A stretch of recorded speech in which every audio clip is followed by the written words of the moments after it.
ეს ჩანაწერი CS Records-მა 2021 წელს გამოუშვა. საინტერესო კი იმითაა, რომ პირველი ქართული ელექტრონული მუსიკის ნიმუშია და 1974 წლით თარიღდება. ჩაწერილია მოსკოვში, ინგლისიდან ჩატანილ სინთეზატორზე, რომელზეც ტარკოვსკის ფილმებისთვის მუსიკა იქმნებოდა. ჩანაწერის ავტორი კი ქართველი კომპოზიტორი ქალი ნათელა სვანიძეა. მის გამოცემაზე ფიქრი ნათია სართანია მას შემდეგ დაიწყო, რაც მუსიკის მკვლევარმა იან ჩუდაზილოვმა ნათელა სვანიძის ექსპერიმენტული ჩანაწერები მიაწოდა. ჩანაწერი რომ მოვისმინე, პირდაპირ გეტყვით, რომ აღფრთოვანდი, ეს არის ჩაწერილი ლეგენდარულ ინსტრუმენტზე, მოდულარულ სინთეზატორზე, სახელად Synthi 100. როგორც მინიმუმ ეს არის პირველი ქართული ელექტრონული პროდუქტი. როდესაც ქართულ ელექტრონულ მუსიკაზე ვსაუბრობთ, ხშირად ათვლას უკეთეს შემთხვევაში 90-იანი წლების მუსიკალური სცენით ვიწყებთ. უარეს შემთხვევაში კი თანამედროვე საკლუბო სივრცეებით. ეს რომ ასე არ არის და საქართველოში ელექტრონული მუსიკის ისტორია გაცილებით ადრე, ჯერ კიდევ საბჭოთა კავშირში იწყება, ეს ჩანაწერიც მოწმობს. მე ადრე ვარ მოსული, მე ელექტრონული მუსიკისთვის ვარ გაჩენილი, მაგრამ ჩვენთან არანაირი ტექნიკური საშუალება ამ ტიპის მუსიკის შექმნისთვის არ არსებობს. ძალიან ვენდობი განვითარების ტემპს, არ შეიძლება გაჩერდე. შიში მაქვს არ ჩავაურჩე თანამედროვეობას, არ გავიყინო. ამბობს და თან როდის. მუსიკაზე და არ მხოლოდ მუსიკაზე, ხელოვნების ყველა სფეროზე საბჭოთა მკაცრი იდეოლოგიური ცენზურის პირობებში.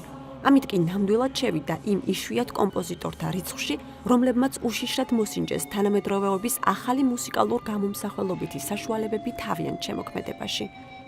ნათელა სვანიძე განეკუთვნებოდა იმ კომპოზიტორთა რიცხვს, რომელსაც მე პირადად შევიყვანდი არაოფიციალურ ხელოვნებაში. არაოფიციალური ხელოვნება საბჭოთა კავშირში არის ის ხელოვნება, რომელიც გადის ოფიციალურად აღიარებული წესებისგან და დაშვებულობის საზღვრებიდან.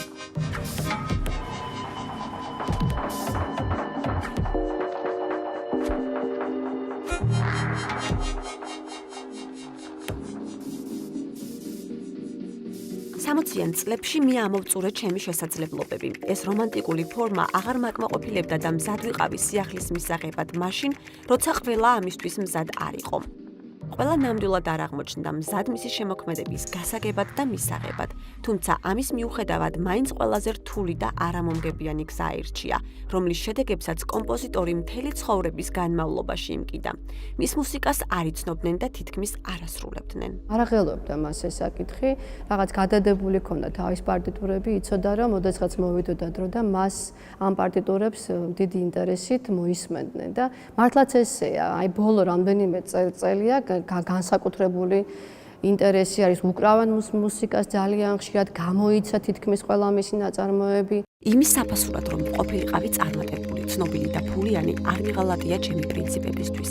არ წავსულ ვარ არანაირ კომპრომისზე და არასდროს არ მithქვამს უარი ხელოვნებაში ჩემი შინაგანი სიმართლის განხორციელებაზე. მსმენელისთვის არასდროს შემითავაზებია ყალბი მონეტა. ესე იგი დავწერე მხოლოდ ის, რაც არ შეიძლება არ დაწერილიყო. ეს ნათელა სვანიძის შემოქმედებითი კრედოა. კომპოზიტორის, რომელიც არ ითვალისწინებდა დროის დაკვეთას და როგორც შემოქმედი გამოხატავდა თავს ისე, როგორც მას სჯეროდა. გულწრფელობა შემოქმედებაში კიდევ უფრო დაუფასდება. ჩვენ კი მუდმივად უნდა ვუსმენდეთ მუსიკას წარსულიდან, რომელიც არ შეიძლება არ დაწერილიყო.